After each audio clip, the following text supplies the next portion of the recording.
So good morning. I am LaTasha Powell. I am one of the subject matter experts for the BSI event chapter and the backup subject matter expert for the upcoming late onset sepsis meningitis protocol. Welcome to our participants in person and via web stream to our 4th day of NHSN training. You are almost there. Light at the end of the tunnel, right? So this morning we will discuss laboratory-confirmed bloodstream infection events, or primary BSIs. My colleague Kyle Puckett will discuss secondary BSIs in a later session. So I wanted to show you this picture. This is a picture of my husband in preparation for a student-teacher basketball game. I wanted to show you this picture to let you know that this is a no judgment zone, okay? It is okay if you don't know all of the answers to or understand all of the concepts that we'll be going over today. And it's also okay if you want to wear neon socks and walking shoes for a basketball game. But we are in this together. So whether you been an infection preventionist for 2 years or 20 years, I hope that you will learn something new today. So by the end of this presentation, we hope that our participants and users will be able to locate the training resources, protocol, and supporting materials, define key terms for device-associated infections specifically for CLABSI, discuss device-associated infection surveillance changes for 2018, describe the data collection process for key NHSN locations, and then identify case studies correctly. We're going to have a pretty extensive tabletop case study at the end, so it's very important that you take really good notes. So this slide is a testament to what we as infection preventionists already know and understand, that the awareness of data drives our interventions in preventing CLABSIs and other hospital-associated infections. The publication of this data has led to an awareness that has resulted in a 46% reduction in the occurrence of CLABSIs between 2008 and 2013. These numbers come from the 2014 publication of the CDC's National and State HAI Progress Report. A 46% reduction is a really huge accomplishment that corresponds with countless lives saved and an estimated $36 to $40 million saved through cost avoidance. This is really amazing work, but we cannot stop until we get to zero. The current estimate suggests that about 30,000 CLABSIs still occur annually this year. When we collect sound data, we can make informed decisions on how to improve patient care. Part of collecting sound data is ensuring that we all stay abreast of the most recent resources to identify infections. So I'm going to make this a little bit bigger for you. So the protocol tab contains Chapter 4, which is our protocol for bloodstream infection event surveillance that we will discuss in great detail today, as well as Chapter 2, which provides a foundation in how to identify healthcare-associated infections. Under the Training tab, you will find numerous training videos and the slides that go with them. These resources are kept current, and new content is added as it becomes available. The sessions that have been conducted this week will be available in late spring.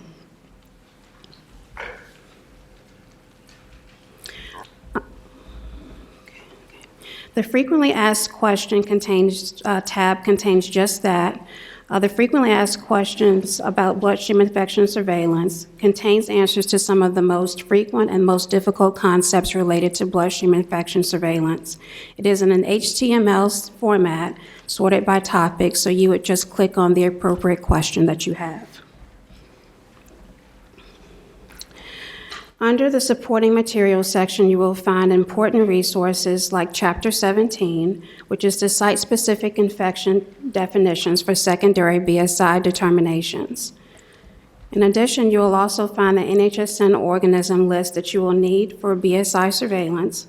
The organism list is an Excel file with individual tabs for all organisms, common commensals, and MBI organisms. Make sure that you are referencing the most recent correct list. So let's move on to some key terms and definitions that you will be using in identifying BSI events. The infection window period is a 7-day period in which all BSI criteria must be met. It includes the collection date of the first blood specimen that identifies the organism, the 3 calendar days before, and the 3 calendar days after. The date of event for laboratory-confirmed BSI Criterion 1 will always be the first date and element that is used to meet, will always be the date of the blood culture that identifies a recognized pathogen. The positive blood specimen with a recognized pathogen is the only element that is needed to meet this criterion. The date of event for LCBI 2 or 3 will always be the first date and element that is used to meet the LCBI 2 or LCBI 3 criterion that occurs within the BSI infection window period. There are 2 elements needed to meet these 2 criterion: a symptom and the 2 blood specimens identifying matching common commensals. If the blood specimens are collected on consecutive days, they are considered a single element for meeting the criteria. So the date of the first one would be used as the date of the first positive diagnostic test that's used to determine the infection window period. A laboratory-confirmed bloodstream infection is a primary BSI, and there is an organisms or culture from the blood that are not related to an infection at another site. In other words, they are the LCBI 1, 2, and 3 criteria. Primary BSIs do not have a secondary BSI attribution period. Secondary BSIs are bloodstream infections that are not reported as LCBI because it's associated with a site-specific infection at another site, which has seeded the bloodstream. Secondary BSIs do not create a repeat infection time frame, but rather the primary site-specific source of the secondary BSI creates a RIT, and no new infections of that specific type will be reported.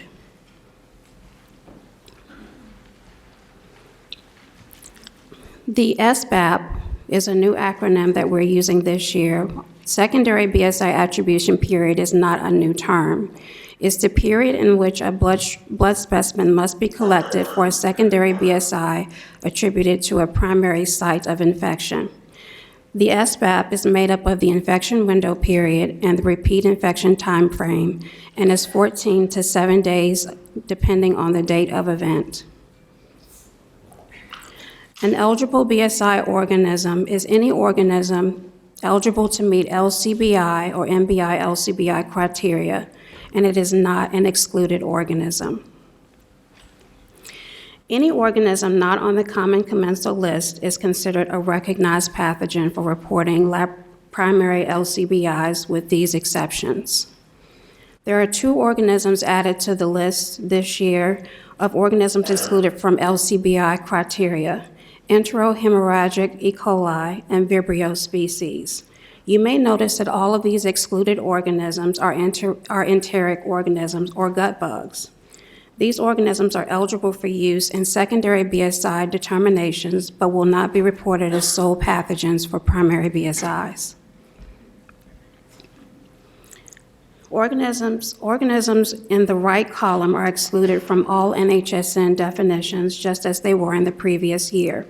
These infections are almost always community acquired and tend to have really long incubation periods, and they could be incorrectly identified as healthcare associated if this exclusion were not in place. And we still have an exclusion for group B strep as a causative agent for CLABSI in the first 6 days of life. Group B strep often causes infections in newborns as a result of vertical transmission or from a passage through the birth canal. These events, like the intravenous drug abuse exclusion, are considered LCBIs and will create a BSI RIT, but are not associated with a central line. A central line is an intravascular catheter that terminates at or close to the heart or in one of the great vessels, which is used for infusion, withdrawal of blood, or hemodynamic monitoring. Neither the type of device or the insertion site will be used to determine if a line qualifies for a central line. Patients must have one or more qualifying lines to be included in CLABSI surveillance. Infection surveillance for NHSN is not aimed at a particular device, but instead identify risk to the patient as a result of general device use. This is a list of the great vessels for use in making determinations about central lines for CLABSI reporting and device day counts. If a line has a lumen and terminates at or close to the heart or in one of the great vessels and used for the purposes listed above, it is a central line. Once it is deemed a central line, it continues to be a central line until it's discontinued, meaning physically removed from the body, or discharged, whichever one comes first. There are situations in which a line may migrate out of its original location, but once you have verified that that line is in the correct location and it meets the criteria for a central line, it is included in CLABSI surveillance and also device day counts. So for NHSN reporting purposes, central lines will either be temporary, permanent, and in neonates, they can be umbilical catheters. A temporary line is a non-tunneled, non-implanted catheter. A permanent catheter is a tunneled catheter or an implanted port. Oftentimes, you'll see hemodialysis patients with these lines. An umbilical catheter is inserted through the umbilical artery or vein in a neonate. It is only necessary to distinguish between a temporary and a permanent central line when reporting for specialty care areas such as oncology, hemodialysis, or transplant units. In these locations, central lines are stratified by line type for monthly denominator reporting because these specialty care areas serve higher risk populations and therefore are likely to use permanent lines because they have a lower risk of infection when compared to use of temporary lines. Other than specialty care areas, it is likely for patients to have more than one line. When multiple lines are present in the same patient, report only one central line. Going back to specialty care areas, if a patient has a permanent line and a temporary line, you would only count the temporary line. So this is a list of devices that are considered central lines for NHSN, that are not considered central lines for NHSN reporting purposes. Another device was added this year, atrial catheters, also known as transthoracic intracardiac catheters. An introducer is down here by its lonesome because it may or may not be a central line, but you must assess for the location where the tip of the catheter terminates and assess the uses, the reasons for which the device is being used.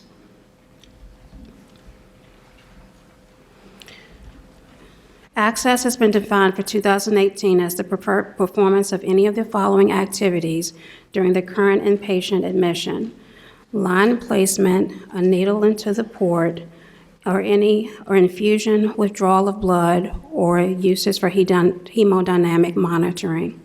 An eligible central line is a central line that has been in place greater than 2 consecutive calendar days following the first access of the central line in an inpatient unit during the current admission. They are eligible for CLABSI events until the day after removal from the body or patient discharge, whichever one comes first.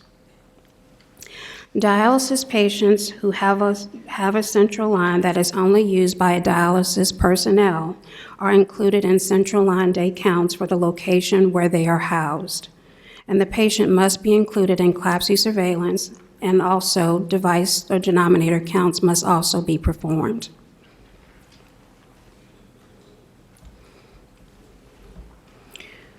Central line-associated BSIs or CLABSIs are laboratory-confirmed bloodstream infections where an eligible BSI organism is identified and an eligible central line is present on the LCBI date of event or the day before. Table 3 on page 4-16 provides examples that illustrate device association as determined by the presence of an eligible central line on the BSI date of event or the day before. The CLABSI event eligibility, in addition, it also shows CLABSI event eligibility based on the presence of an eligible central line on or after central line day 3. Patient A becomes eligible for a CLABSI on 4/4 because an access central line has been in place for some portion of greater than 2 consecutive calendar days, make it an eligible central line on 4/4.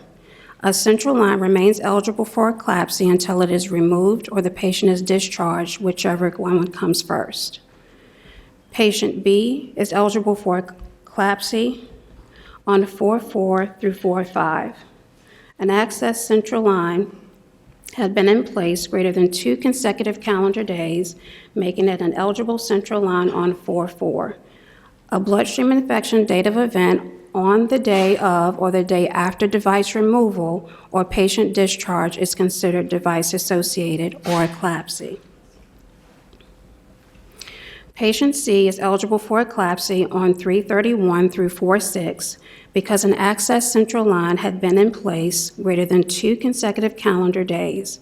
A BSI date of event occurring on the day of or the day after device removal or patient discharge is considered a device-associated infection. The patient remains eligible for a CLABSI event through 4/6 because a full calendar day did not elapse without a central line in place. The device day counts continue uninterrupted. Patient D is eligible for a CLABSI on 3/31 through 4/3. An access central line had been in place greater than 2 consecutive calendar days. However, a full calendar day passed on 4/3 with no central line in place. Therefore, device day counts start over on day 1 when a new central line was placed. After 4/3, the patient will not be eligible for a CLABSI again until 4/6, when a new central line becomes an eligible central line on calendar day 3.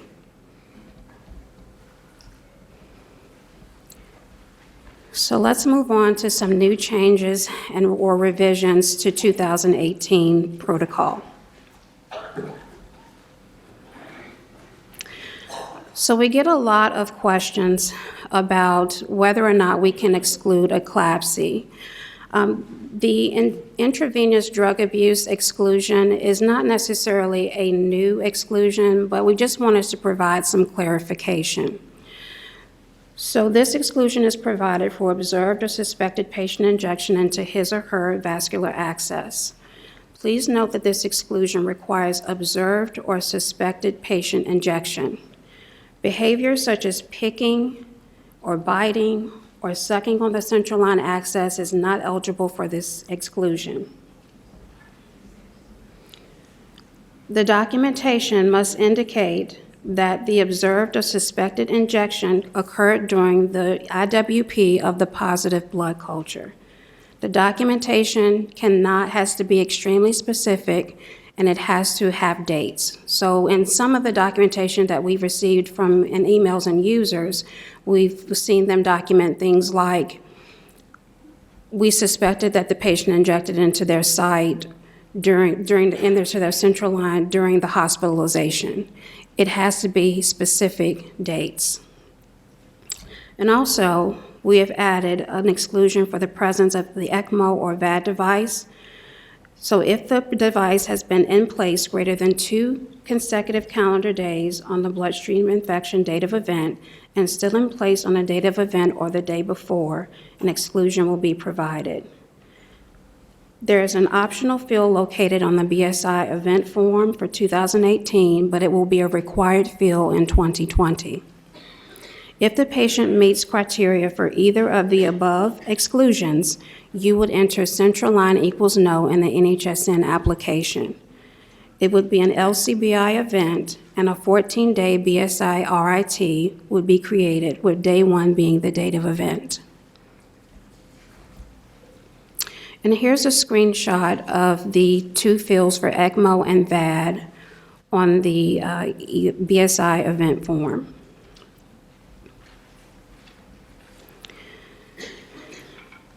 So epidermolysis bullosa is a genetic connective tissue skin disorder that makes the skin extremely fragile. This disorder causes the skin to blister and tear. EB patients tend to develop wounds that are very heavily colonized with microorganisms, placing them at increased risk for bloodstream infections. And additionally, it's very difficult to culture these individuals because the process is just too painful. An exclusion is provided for this condition if the clinician documents this disorder during the current patient admission.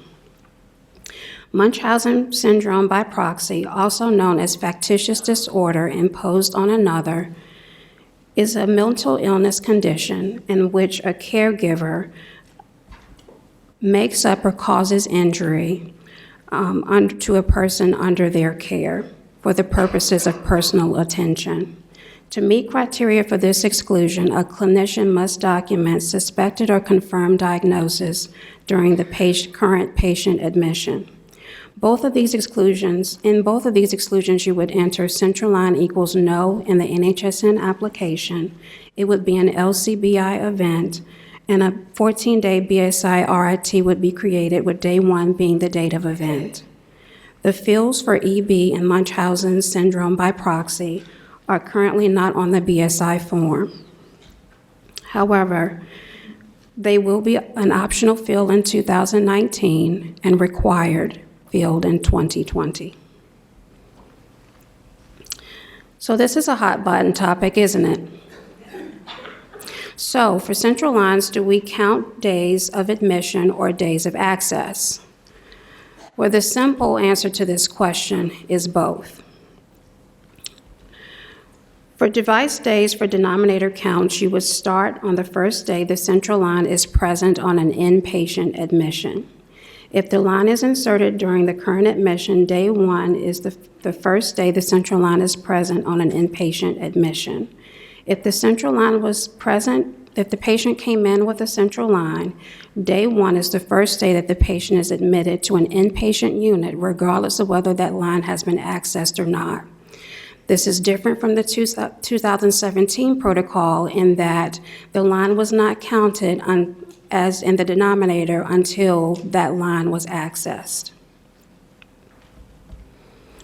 The second count is for the central line days for device attribution, or counts for the numerator. And we've kind of reviewed that a little bit in previous slides. But to attribute a central line to a BSI event, you must count the days of access. A central line becomes an eligible central line for CLABSI once the central line has been in place for greater than 2 consecutive calendar days. So let's look at a couple of tables to further explain this concept. So this table is pretty straightforward in that the device days for denominator counts and the central line days for device attribution start on the same day. Patient A was directly admitted to an inpatient unit on 8/5, and a central line was placed on this day. In comparison, this table speaks to a patient who was admitted to the ED with a hemodialysis central line in place. So the patient was admitted on 12/31, and then he was admitted to the medical ICU on 1/1, and his device for denominator counts start on this day. Because his central line was not accessed until 1/3, his central line days for device attribution would start on 1/3. The patient would have an eligible central line on 1/5.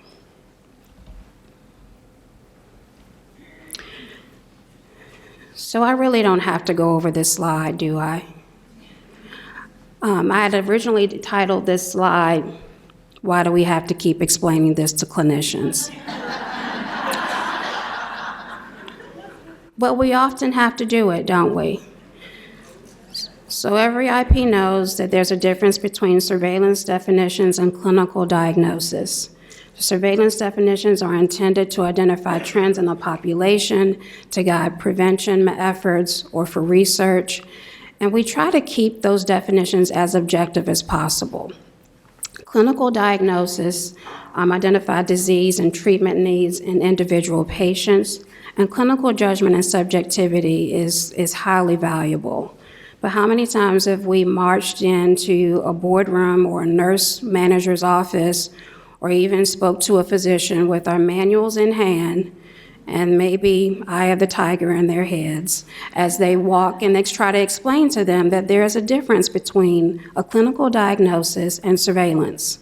And perhaps I'm the only one with eye of the tiger in my head when I'm on my way to the boardroom, but whatever works for you. So let's move on to laboratory confirmed criteria.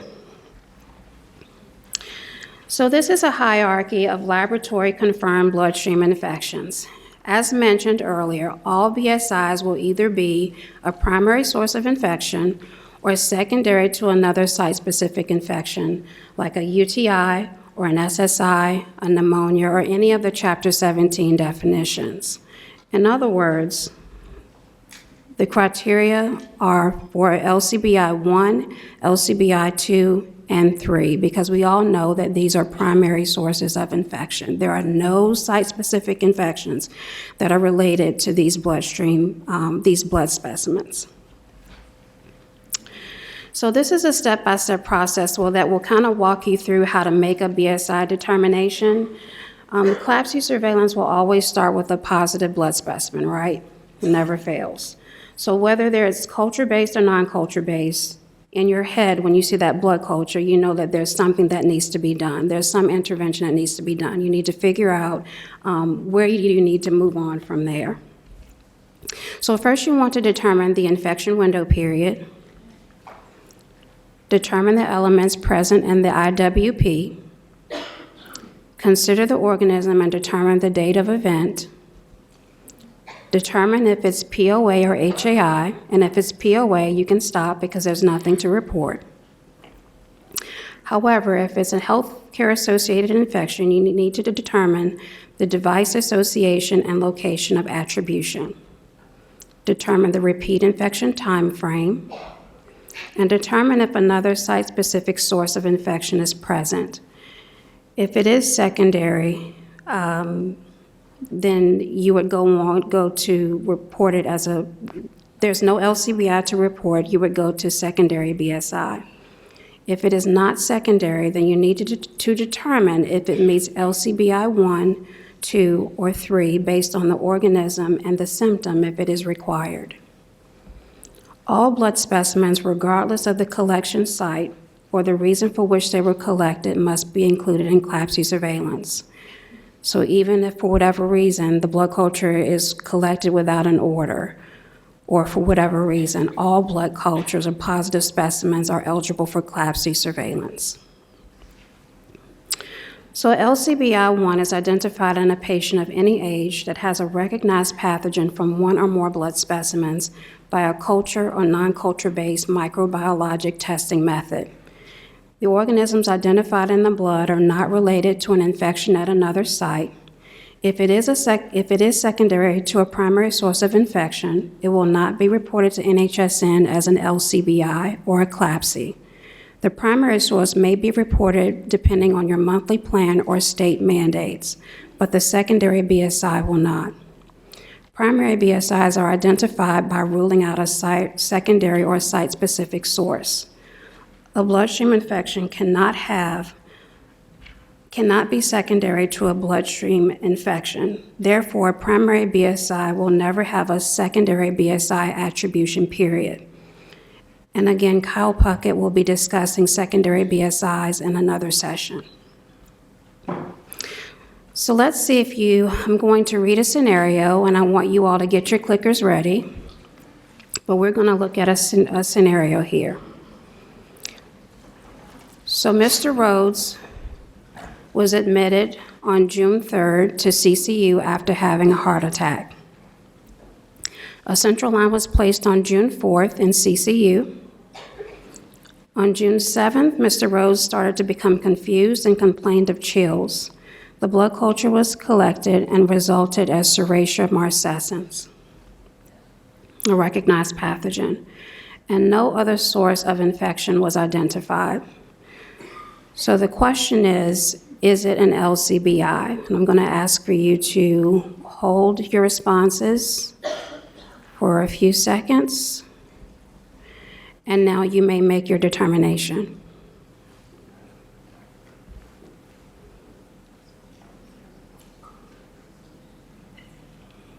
A few more seconds. Okay, I'm going to close the poll. Let's see how you did. All right. So, Mr. Rose did meet criteria for an LCBI 1. So let's talk about why. Mr. Rhodes had a positive blood specimen for Serratia marcescens on 6/7. The blood culture is the only element used to meet LCBI 1, so for that reason, it is also the date of event. A 6/4 to 6/7 infection window period is created based upon the 6/7 blood culture. It is a central line associated event because the central line was in place on 4 calendar days on the date of event, and an RIT is established of 6/7 to 6/20. LCBI 2 and 3 definitions are the same with the exception of the symptoms that are eligible for meeting the criteria because they are based on age. LCBI 2 can be used in a patient of any age, and those symptoms would include fever, chills, or hypotension. LCBI 3 provides symptoms that are more likely to be present in children and therefore can be used in children less than or equal to 1 year of age, and they must show symptoms of one of the following: fever, apnea, hypothermia, or bradycardia. In addition to the age and symptom differences, the infection identified is not related to an infection at another site, and the common commensals are drawn on separate occasions or on the same or consecutive days, and they are matching. Only genus and species are used to determine the sameness of organisms. If one organism is less definitively identified than the other, the identifications must be complementary. So for example, if you have a blood culture growing coag-negative staph and another blood culture growing Staphylococcus epidermidis, they are considered a match because Staph epidermidis is coag-negative staph. However, if you have a blood culture with coag-negative staph and another one growing Staphylococcus, they are not considered matching because Staphylococcus can be coagulase negative or coagulase positive staph. This bottom table can be found on page 418 of the protocol and can help answer questions about reporting differing lab results.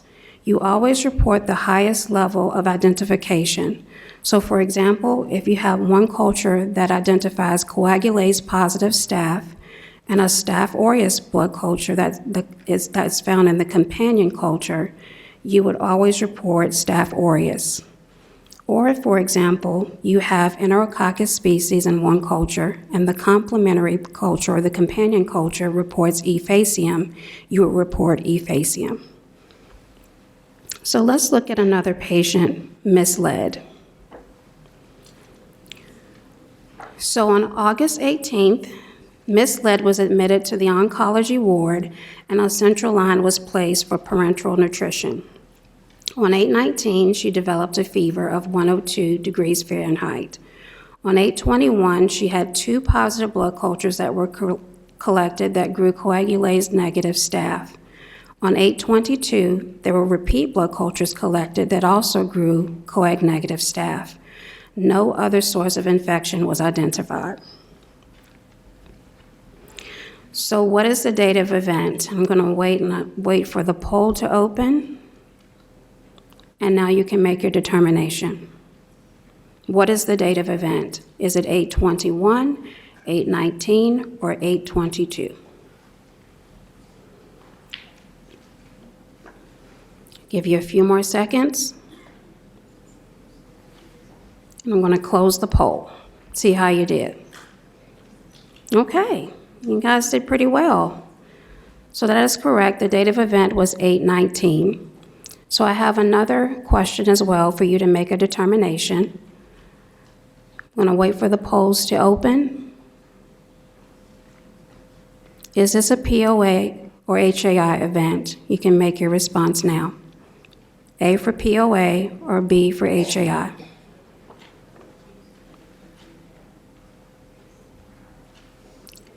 I'm going to give you a few more seconds. Okay, let's see how you did. Okay, so you all did well. You were correct. 85% of you got present on admission. So let's explain the rationale. So Ms. Led had 2 positive blood specimens for coagulase negative staph on 8/21. The 8/21 positive specimens create an 8/18 to 8/24 infection window period. On 8/19, the patient developed fever, and this is identified as the date of event because this is the first element in the IWP used to meet the criterion. And you will also notice that the date of event occurs during the POA time frame, which is usually the date of admission, the 2 days before, and the day after. So for that reason, the patient met criteria for a POA LCBI 2. So let's look at another scenario, and this is to determine whether or not the patient would meet criteria for an LCBI 2 or 3 using fever for the LCBI 2 criterion or bradycardia with the LCBI 3 criterion. Just going to read the scenario, and I want you to just tell me the answer. March 1st, the 4-month-old baby Michelle was admitted, was afebrile with no symptoms of infection. On March 2nd, the patient developed a fever and periods of bradycardia. 2 cultures were collected, but only 1 specimen grew diploids. Does this meet LCBI 2 or 3? The answer would be no. Because to meet LCBI 2 or 3, you must have at least 2 matching common commensals, and in this case, you only had 1 positive specimen for dithroids. So let's look at baby boy Pearson in an LCBI 3 scenario, and again, you will just tell me what your answer is once I read the scenario. So 7/5, baby boy Pearson was admitted to NICU after being born 1 month premature. On 7/8, the baby had new onset of apnea and a central line was placed. On 7/9, he developed a low-grade fever of 100 degrees Fahrenheit and 2 sets of blood cultures that were drawn separately, and both of those were growing strep viridans, and no other source of infection was identified. So did this patient meet LCBI 3 criteria? The answer is actually yes. So let's look at why. So the strep viridans blood cultures on 7/8 create a 7/6 to 7/12 infection window period. And during that infection window period, the patient develops apnea, which becomes the date of event because that's the first element within the BSI infection window period. This is an HAI event because the event date of event occurred on day 4.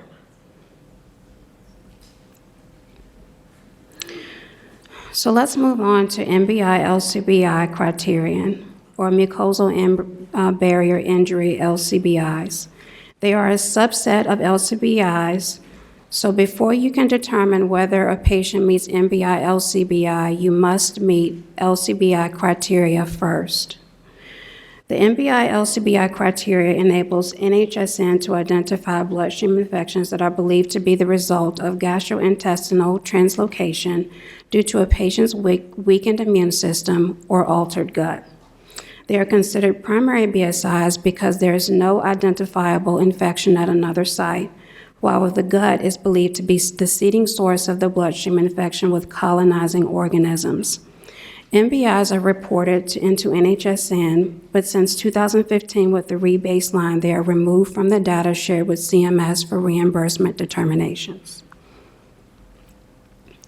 So this is our MBI LCBI table that can be found on page 4-10 in your protocol. It was created by my colleague, Kyle Puckett, that condenses all of the criteria for MBI LCBI into one table.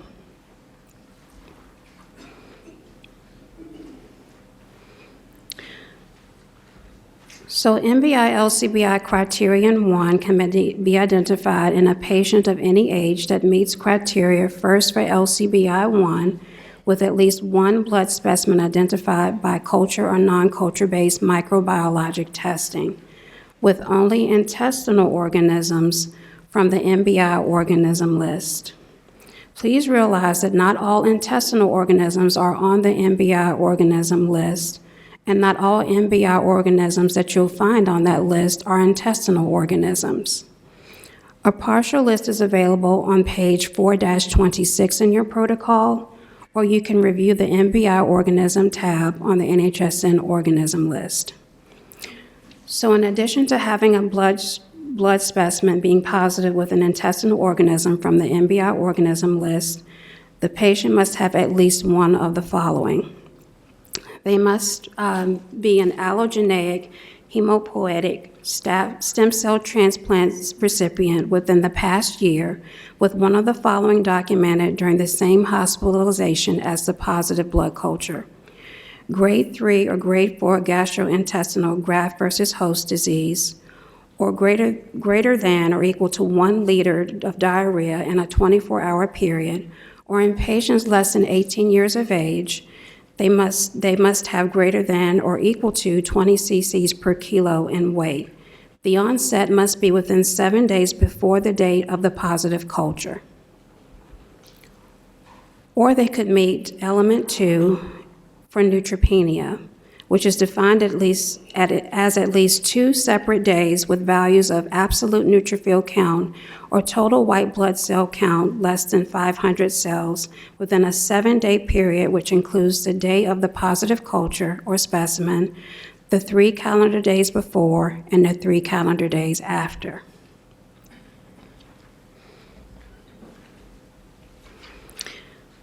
So this is a table that better explains, and it provides a nice visual as to how you can meet the neutropenia criteria for MBI LCBI.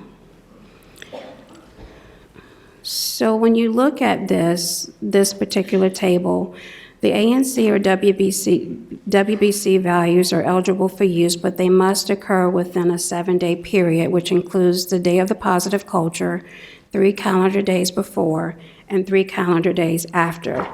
This time frame kind of does look like an infection window period, doesn't it? But you must remember that the infection window period and also the date of event for MBI LCBIs was already determined by the LCBI. For the purposes of meeting MBI LCBI criteria, low ANC or WBC levels are indicators or risk of infection and not necessarily symptoms of infection. Therefore, they are not considered elements when meeting this criterion. This table in the protocol provides guidance on how to correctly identify or determine ANC or WBC values that are eligible for use when using MBI LCBI criteria. So in the first example, you have an individual who meets LCBI 1 criteria with a Candida positive specimen. In addition to that, within the 7-day period, they also have a WBC level of 320 on -1, and on day 1, a level of 400. So this patient would meet MBI LCBI Criterion 1.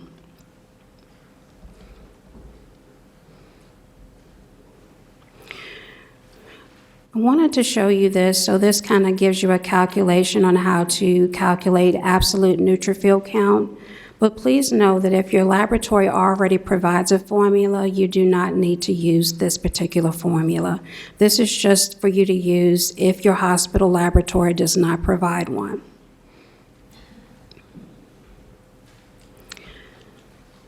So let's look at another patient, Ms. LaBell.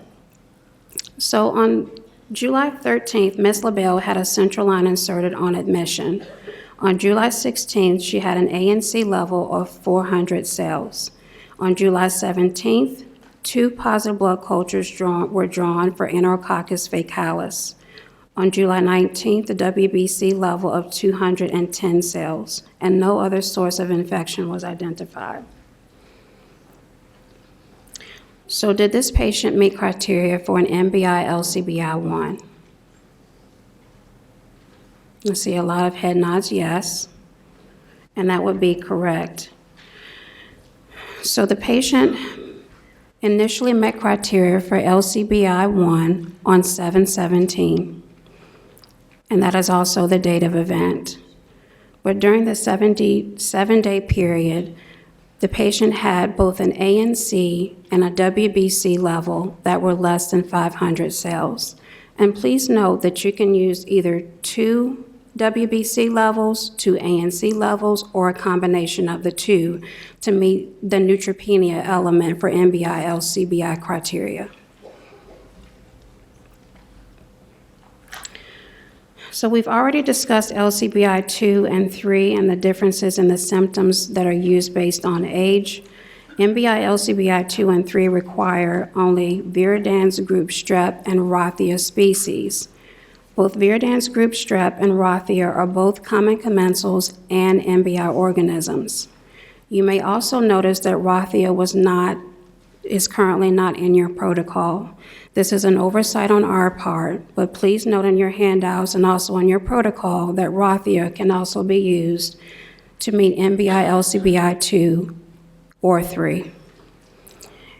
In addition to these organism requirements, you must meet one of the following. The first element being an allogeneic stem cell transplant patient with graft versus host disease, or qualifying diarrhea. Please note that no other symptoms as mentioned in this criterion when it mentions that. So if you have a single common commensal, please note that that will not change your determination for an MBI LCBI. However, when a blood specimen that is positive for an organism that is not included on the NHSN organism list is collected during the BSI RIT of an MBI LCBI, the initial MBI LCBI event must be edited to an LCBI criteria. Is everyone tracking that? Okay.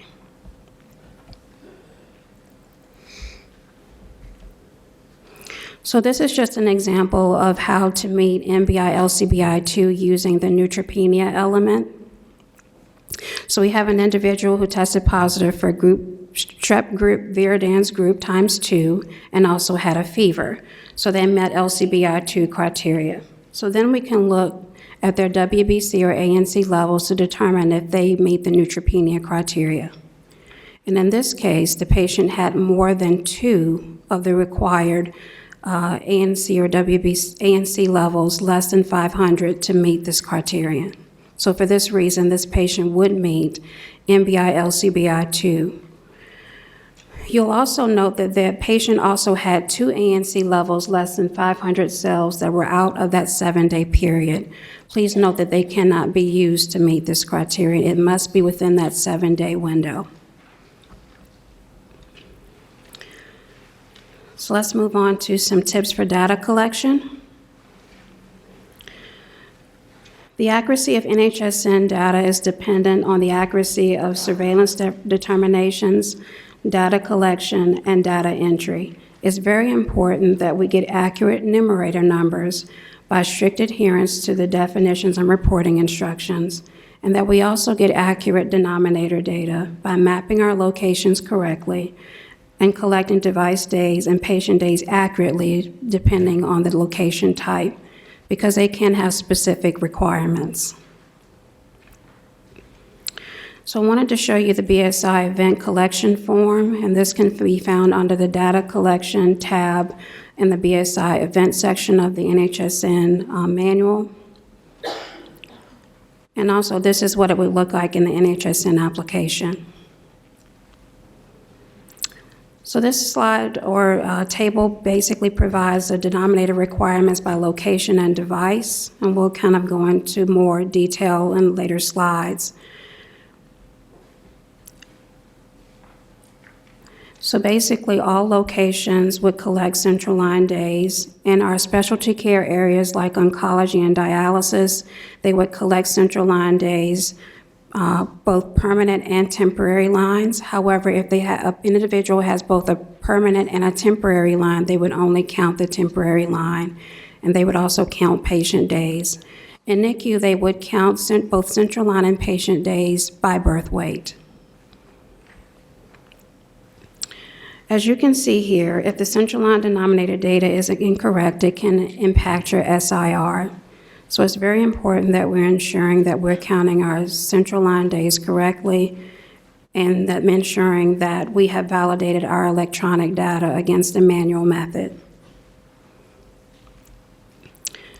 So this is just examples of the data collection forms, both on paper, because I love paper, and then also the NHSN application. So for all locations, for ICUs and wards, for all locations, you would count at the same time each day the number of patients on the unit and the number of patients with a central line. And then for our specialty care areas, you would count the number of patients on the unit, the number of patients with a permanent central line, the number of patients with a temporary line. However, if they have both a permanent and temporary line, you would count the temporary line. And these are the denominator forms for our NICU population. And you would count the number of patients on the unit by birth weight as well as the patients with the central line by birth weight. The electronic collection of summary data is fine, but you must collect 3 months of concurrent data with both electronic and manual counting, and the differences must be within plus or minus 5%.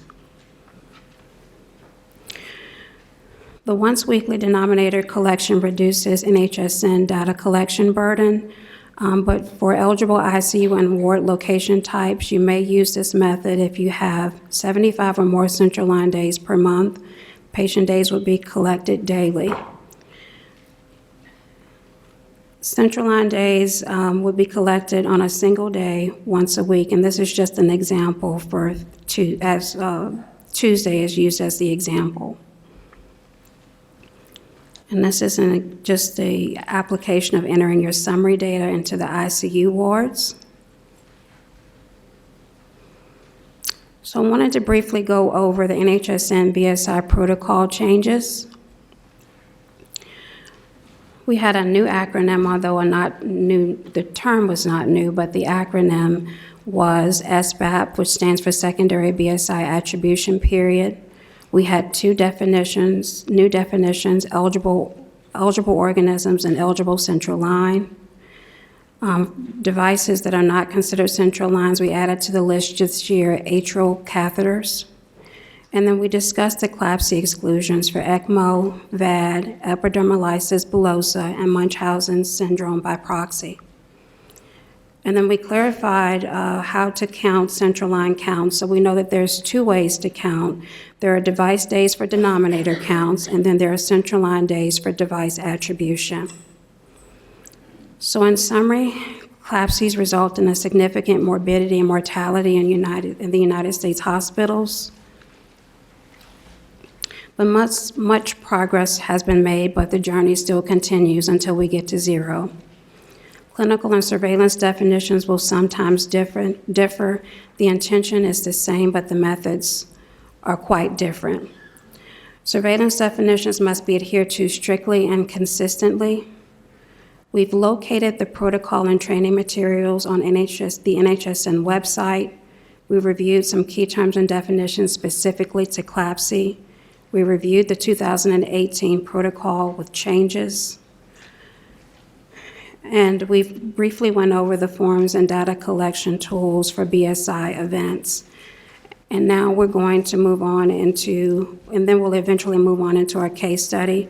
These are your resources for BSI reporting. And if you ever get an opportunity, please please use the NHSN case studies. That's a good way to kind of test your knowledge and to just see where you are with infection prevention protocol.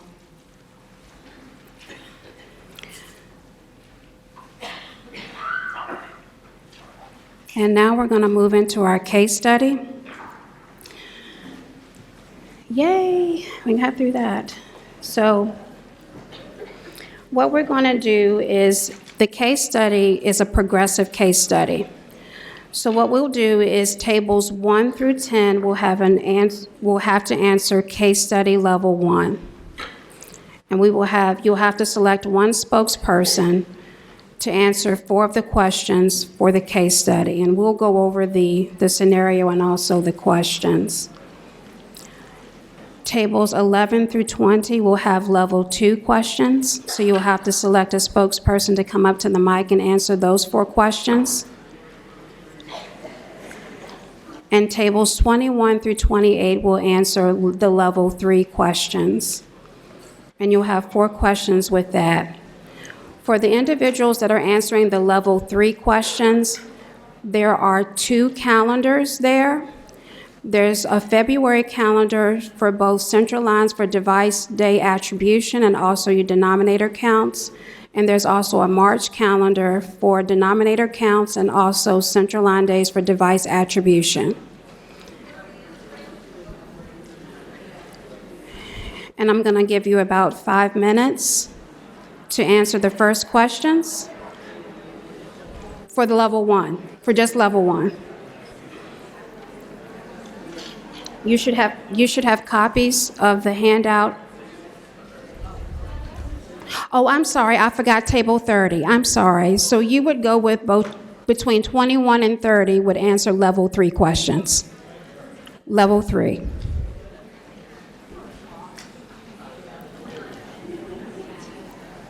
So we're going to go over level 1's just a scenario and the 4 questions that we're going to ask. Level 3, you have a little bit more time to answer the questions.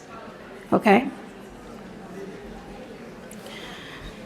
So our scenario involves Mr. Bo Blue. On 2/11, the 55-year-old male was admitted to the ED with rectal bleeding. The peripheral IV line was placed. The patient has a past medical history of end-stage renal disease and diabetes. He has a right internal jugular permanent HD catheter in place, and his last HD was performed on 2/10.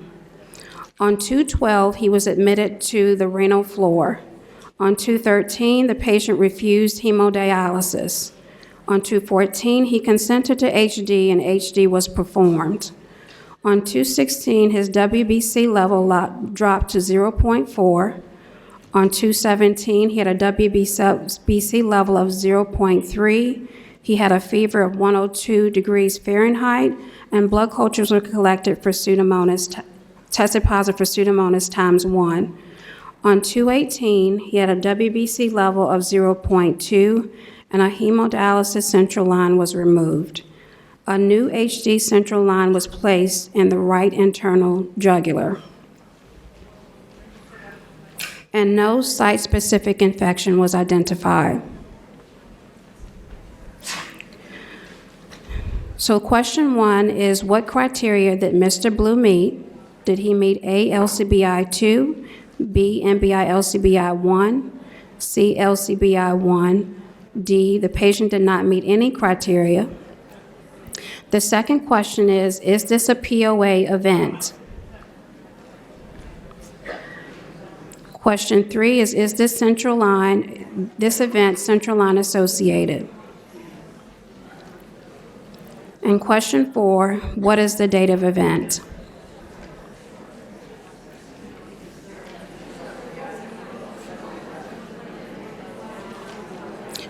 One more thing, that if you cannot find your information in your resource manual, in your handouts or your notes, feel free to use your manual and also any of the resources online.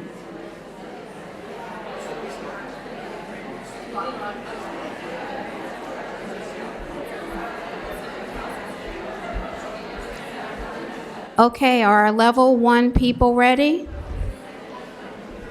Do we have a brave soul that wishes to answer the questions? Please come up to the mic.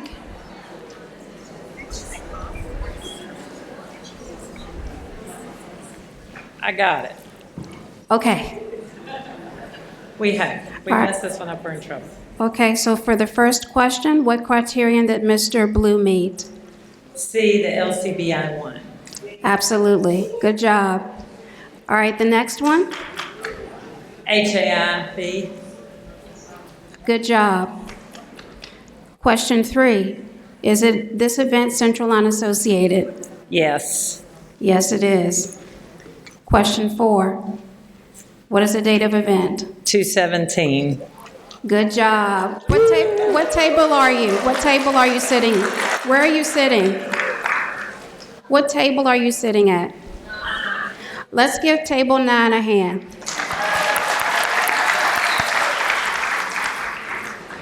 Okay, so let's look at why Mr. Blue met criteria for LCBI 1 on 217. So Pseudomonas, for first, is not an MBI organism. It is a recognized pathogen. And because there's only one element to meet LCBI 1, which is the date of the positive specimen, the date of event is 217. It also creates an infection window period of 214 to 220 and an RIT as well. It is a central line associated event because the hemodialysis central line was accessed on an inpatient unit greater than 2 calendar days. Excellent job, table 9. Are level 2 folks ready?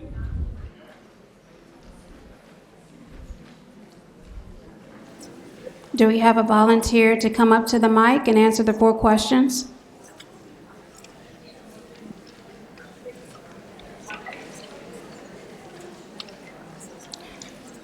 So before you start, I'm going to go ahead and read the scenario for 2. So Mr. Blue is still with us on 3/5. He develops a fever of 103 degrees Fahrenheit, has a WBC level of 0.3 cells. On 3/6, the blood culture collected is positive for Streptococcus mitis ×2, and they were collected on separate occasions. On 3/7, he had a fever of 101 degrees Fahrenheit. He had an ANC level on 3/8 of 0.4 cells. On 3/9, he had a fever of 101 degrees Fahrenheit and also a WBC level of 0.4 cells. The hemodialysis central line was still in place and no site-specific infection was identified. So what criteria did Mr. Blue meet? We agreed B Actually, or C.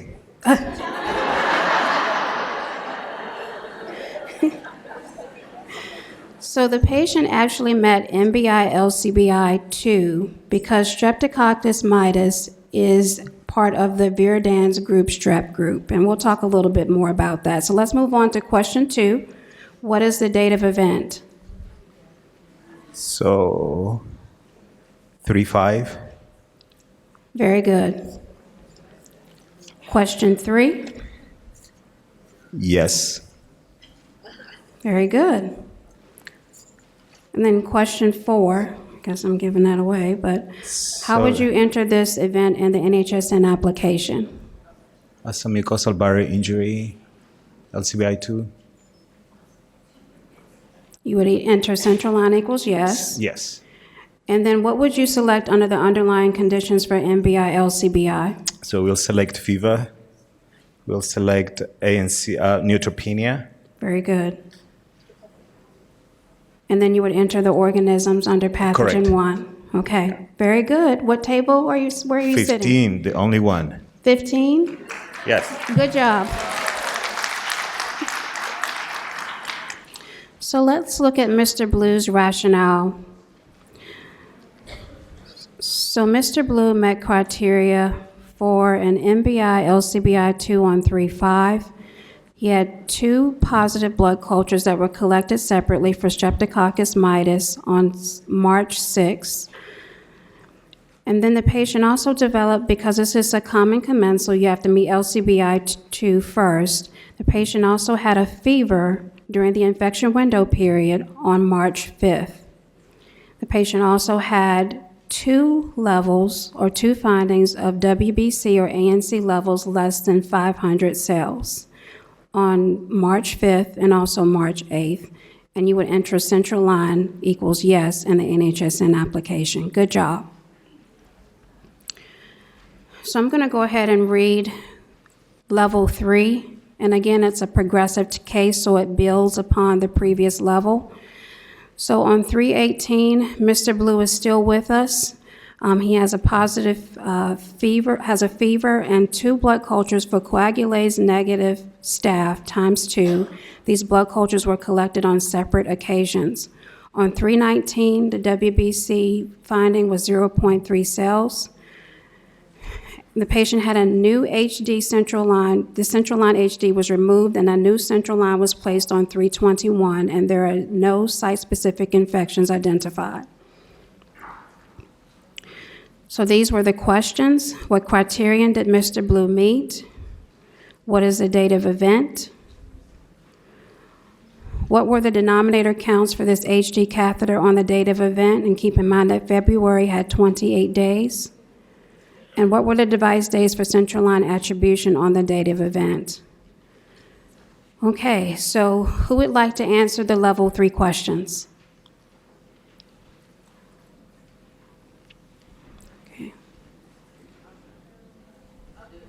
Okay.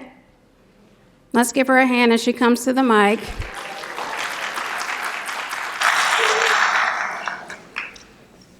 Okay, question 1 is A. B, It's actually B. how is it B? I'll show you in just a few minutes. Okay, good, because we're Okay. confused by that. What was the date of event? I have no answer to that since you just changed my answer. Okay. 3-8, no, we had A. 3/5. We got that right, yay. How many days are included in a denominator counts on the date of event? 22. Absolutely, good job. And, yeah, Okay, and so the number of calendar days between February 12th and February 28th was 17 days, and you had 5 calendar days between March 1st and March 5th, which made a total of 22 denominator days on 3/5, the date of event. okay. So what were the device days for central line attribution on the date of event? That would be C, 20. Very good. So let's talk about, let me just back up 1 second. So the HD central line was accessed on February 14th, and there were 15 calendar days between February 14th and February 28th. And between March 1st and March 5th, there were 5 calendar days, making a total of 20 central line days for device attribution on the date of event.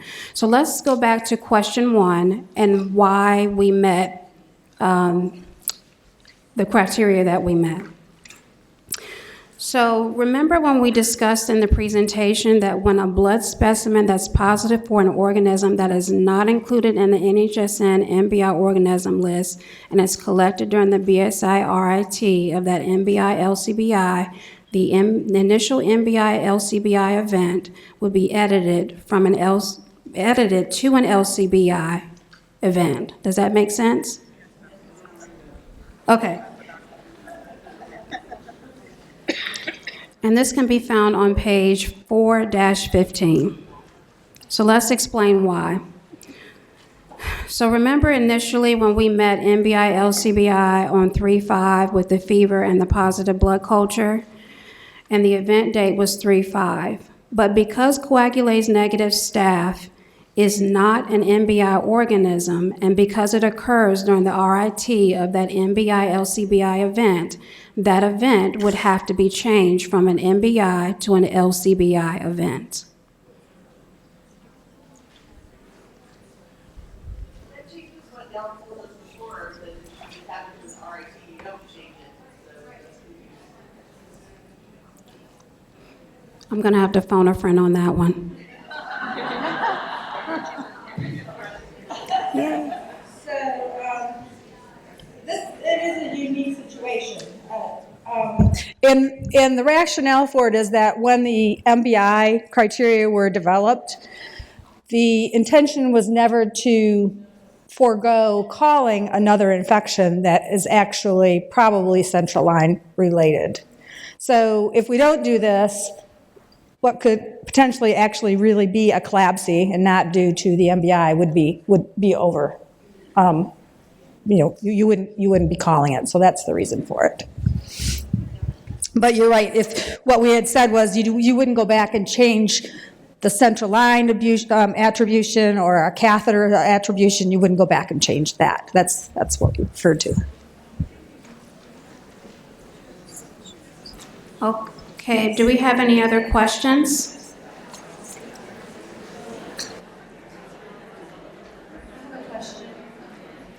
Yes.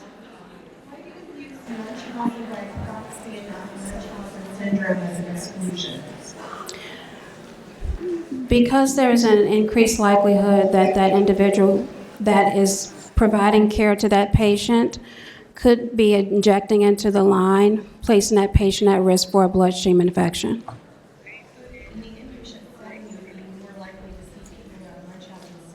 As opposed to Munchausen by proxy, which would be more typical in the outpatient setting, unless, of course, you do have a nurse or a parent who is injecting into that line.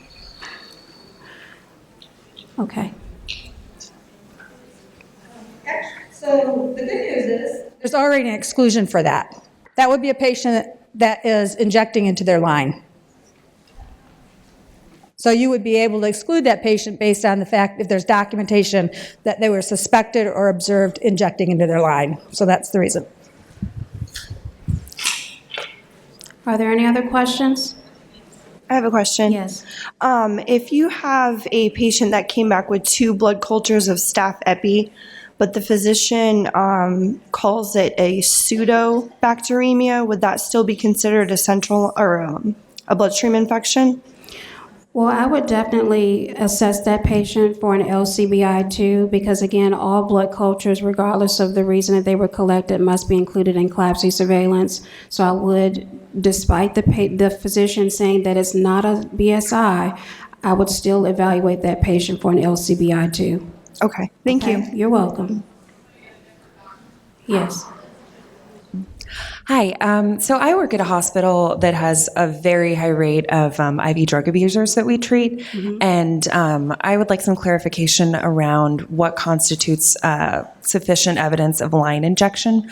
So exactly what needs to be documented? Is the phrase suspicious for line injection documented within the infection window period sufficient by itself, or do you need more context clues or like a description of the event in addition to suspicious or observed line injection? That's a good question. I think that if the clinician documents, I suspect that this patient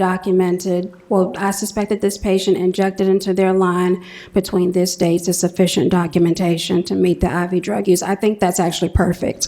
Okay, great. I only asked because in the September 2017 newsletter, the examples provided, there was a lot of context. So we were kind of confused as to whether that was necessary to exclude a patient. We didn't want to be excluding patients that we should be calling CLABSIs on. Thank you so much. Actually, that's perfect. Great, thank you.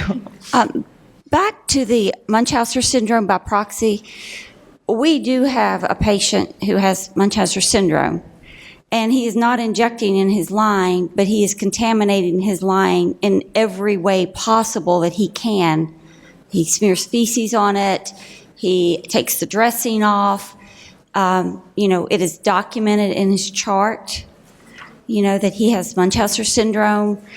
But every time he comes in, he has one bloodstream infection after another.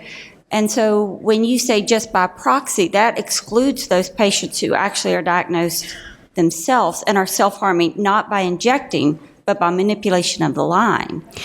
And unfortunately, the exclusion is only provided for those who are observed or suspected injection into the line. So those individuals who are diagnosed with Munchausen syndrome would be covered under that IV drug abuse exclusion only if they are injecting into the line. Well, could you think about adding somebody who is like a patient who who deliberately tries to contaminate their line is going to get a bloodstream, and there is nothing we can do about that except put a sitter in the room with them continuously. So if they were diagnosed with Munchausen syndrome, could it be Munchausen syndrome and Munchausen by proxy? Because the outcome is the same. The line is manipulated by either themselves or by their caregiver. Just put that in for next year. We have discussed it. Okay. And, a lot of those things that you mentioned should be taken care of by decontaminating the site that you draw the blood culture through. Well, It's a slippery slope. yes. We have a saying, give a mouse a cookie. Yes. Thank you. So we have discussed it. I have a similar question. We have a patient who has severe ADHD and severe behavioral problems, has a central line, constantly chewing on the line, just will snap all of a sudden, grab the line, yank it out.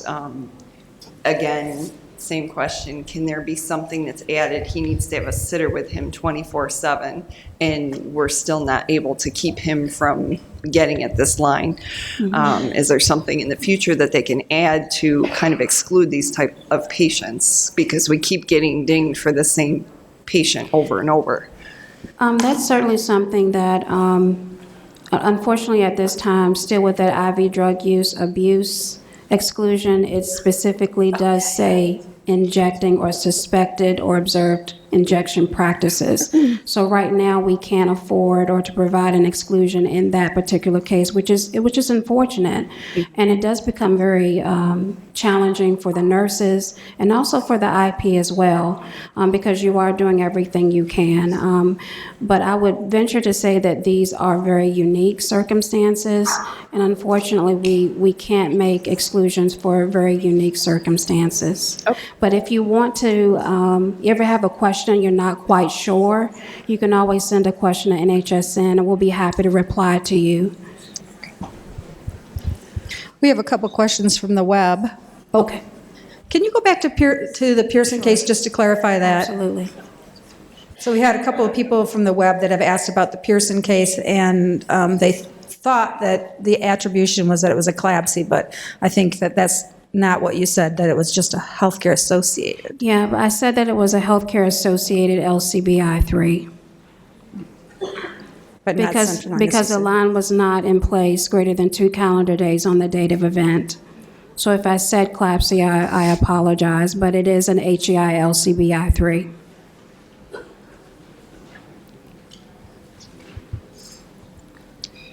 I think we have time for one more question.